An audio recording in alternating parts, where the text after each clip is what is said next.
Good morning, students. I'm back here.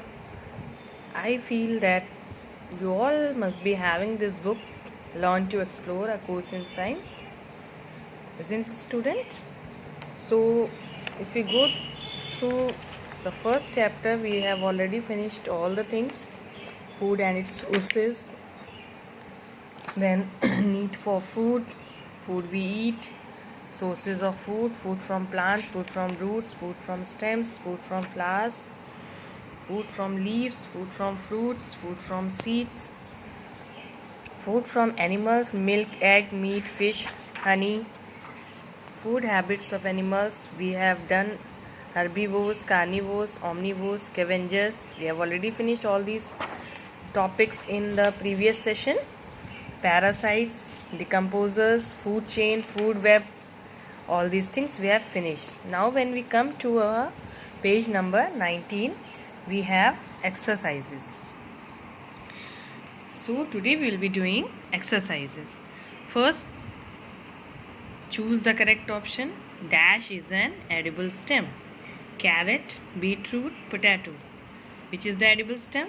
Carrot is the root, beetroot is the root, potato is the stem. So potato will be the correct answer. Second, the edible part of wheat plant is stem, seed, root. Which is the edible part of wheat plant? Seed. Then third, which of these organisms form a pair of omnivores? Goat, man, vulture or rat? Which pair is the correct pair? First and second, that is goat and man. Goat is the herbivore, man is an omnivore. So it is unmatched pair. So B will be the correct answer. Second and fourth, man is an omnivore and rat is also omnivore. Then fourth, which of the following statements is not true for a scavenger? For scavengers, which statement is not true? It feeds on dead and decaying organism. It is true for scavengers. So crow is an example of a scavenger. It is also true. It prevents the foul smell of decaying matter. This statement is also true. It lives on or inside the body of another organism. This is not true. This is the character of parasite. So this would be the incorrect statement and this is your answer. Choose the correct food chain. Grass, lion, giraffe. So in food chain, as I have already told you in the previous session, that who eats whom. So B option, grass is eaten by giraffe, giraffe is eaten by lion. This is the correct option. Rest all other options are incorrect. Then fill in the blanks using the words given in the box. First, substances present in food that help the body grow and stay healthy are called nutrients. Nutrients are the substances which are present in the body or which are taken by the body to grow and stay healthy. So nutrients is the correct answer.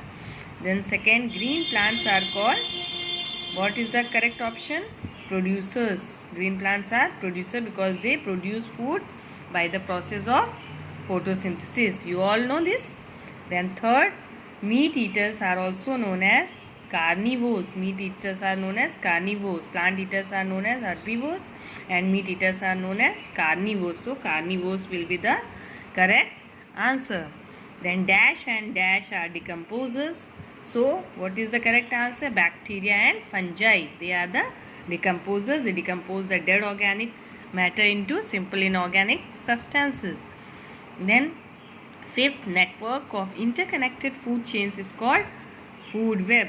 I have told you that food web, the definition of food web, that the interconnected chains are known as food web. Next exercise, state whether the following statements are true or false. Correct the false statements. This you do by yourself. This is your homework today and do it in your book itself. Then we have give an example for each of the following. First, an edible stem. Edible stem you all know. Potato is the edible stem. Food item obtained from hen. Egg is the food item obtained from hen. You can write it easily.